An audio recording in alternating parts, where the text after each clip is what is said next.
hiring, staffing, people you work with in your business. Hi, I'm Dory. I'm documenting my journey as a business owner and all the ups and downs and everything I experience in between. So, here is a video around staffing, hiring, and people you work in your business with. I found this bit, especially at the beginning, one of the hardest on my journey.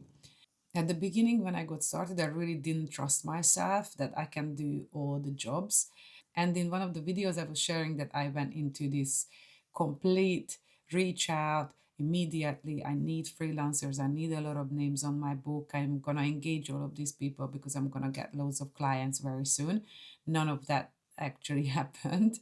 And then also, like at the beginning, I didn't know how am I going to fare with all the different tasks that needs to be done in the business.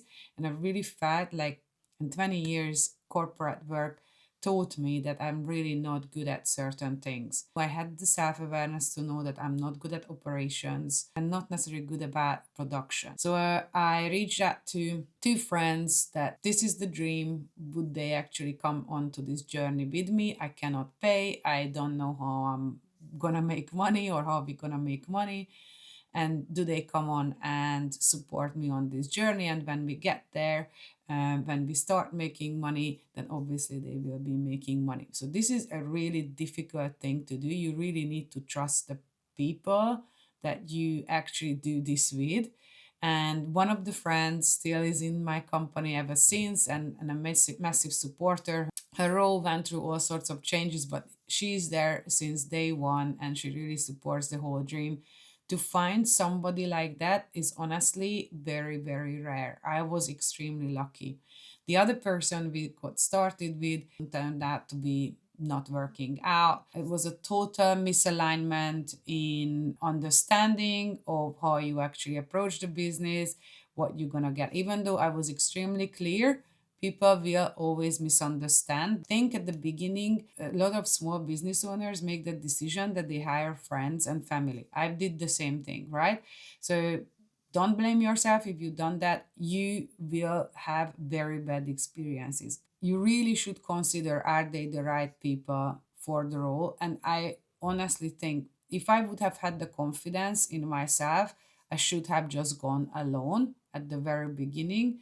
And while my other friend completely worked out and we've been friends for a very long time, but I just got lucky because of her personality, because of her work ethic and everything. But that is very rare. It's honestly 1%.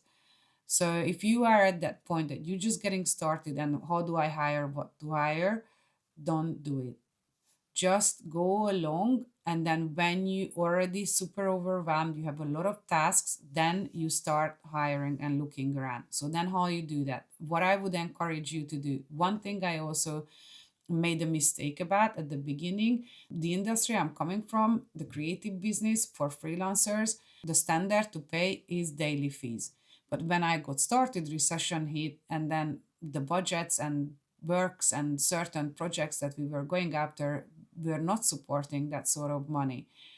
So I needed to also realize I cannot pay daily fees for freelancers anymore. So another mistake I made. The other mistake I made, that I completely underestimated how you actually are able to hire for certain number of days or certain number of hours. You don't need a full-on project where they are there Monday to Friday and then they're getting like nearly a day rate or anything kind of in that region. So this is another mistake I made. So when you get somebody in, don't be afraid to be doing trials. Don't be afraid to be doing short contracts, hourly contracts, couple of hours a week, couple of days a week.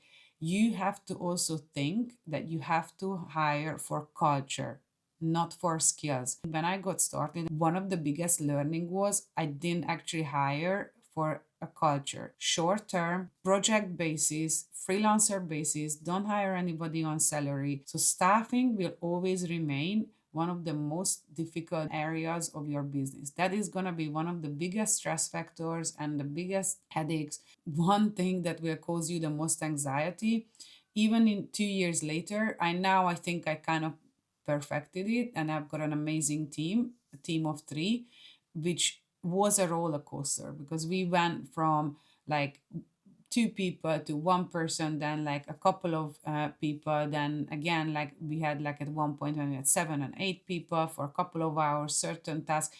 It was just not the right thing for us. So always test and try. Therefore, is the paramount that you actually have very flexible and short-term contracts. So I would say this is a very big subject. So if there's more interest on this, I will happily revisit with another video. I hope it's helpful, and trust yourself that you can do majority of the job, do short-term contracts, do them for a couple of days per certain tasks. And if you hire for culture rather than skills on certain roles where it's okay to do that, you should. So if you like my videos, comment, subscribe, and then I see you on the next video.